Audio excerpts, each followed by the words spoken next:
এটা হলো প্রতিদিনের কাজ। সকাল ঘুম থেকে উঠে ঘর দিয়ে ঝাড় দিয়ে মোছামুছি করে উঠান বাড়ি ঝাড় দিয়ে স্নান পূজা দিয়ে চলে এলাম রান্না করে চা টিফিন করে নিয়ে। এবার বাজার থেকে আনলো মাছ, আর মাছ ধুয়ে নিয়ে মাছের মধ্যে নুন হলুদ মাখিয়ে এবার ভাজবো মাছ।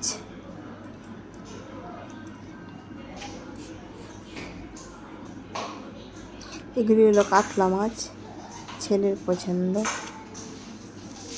ছোটো মাছ একবারই খাইতেছে না ছেলের জন্য আনলো কাতলা মাছ। এই কড়াইয়ের মধ্যে সরিষার তেল দিয়ে দিলাম আর দিয়ে দিলাম লবণটা দিলে মাছগুলি ভালো ভাজা হয়। লাল লাল করে মুচমুচে করে মাছ ভাজতে হইব, নাহলে কিন্তু আমাদের আবার মাছ খাইতে চায় না। একবারে মুচমুচে লাল লাল করে মাছ ভাজতে হবে। তারপরে এদিকে আমি আবার মশলা রেডি করতেছি। এটা বাটির মধ্যে নিয়ে নিলাম কাঁচা লঙ্কা, আদা পেস্ট, জিরে, ধনিয়ার গুঁড়া, হলুদের গুঁড়া আর কাশ্মীরি লঙ্কার গুঁড়া। মশলাটা আগে রেডি করে নিলাম। আর ভাবছি যে কী দিয়ে রান্না করব।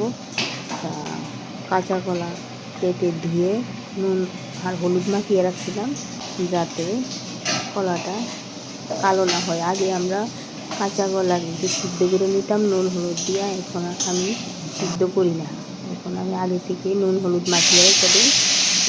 কাঁচা কলা তরকারি কিন্তু আর কালো হইতে না। যাই হোক, মাছ ভাজা কিন্তু হয়ে গেছে গা।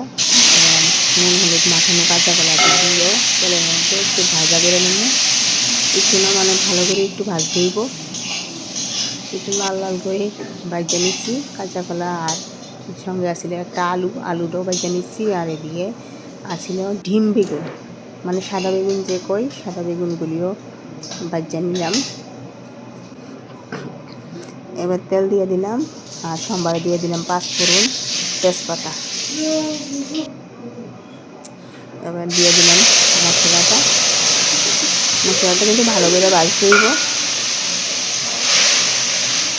মশলা কিন্তু ভালো করে ভাজার মধ্যে কিন্তু তরকারির স্বাদটা পাওয়া যায়। একবারে ততক্ষণই ভাজতে হইব যতক্ষণ না মশলার গা থেকে তেল ছেড়ে যায়। তারপর মশলাটা ভাজা নিয়ে কিন্তু আমি ঝোল দিয়ে দিলাম। এবার দিয়ে দিতেছি লবণ। ঝোলটা ফুটে ওঠার পর ভেজে রাখা আলু আর কাঁচা কলাও দিয়ে দিলাম। এবার কিছুক্ষণ সিদ্ধ হতে দিলাম। সিদ্ধ হওয়ার পর এবার মাছগুলি দিয়ে দিলাম। মাছের সঙ্গে কাঁচা কলা আলু ভালো করে ফুটে ওঠার পর তরকারি কিন্তু হয়ে আসছে। এবার সবশেষে গরম মশলা দিয়ে নামিয়ে নিলে হয়ে যাবে কাঁচা কলা দিয়ে কাতলা মাছের ঝোল। রেসিপিটা কেমন লাগলো বন্ধুরা কমেন্টে জানাবেন। ধন্যবাদ।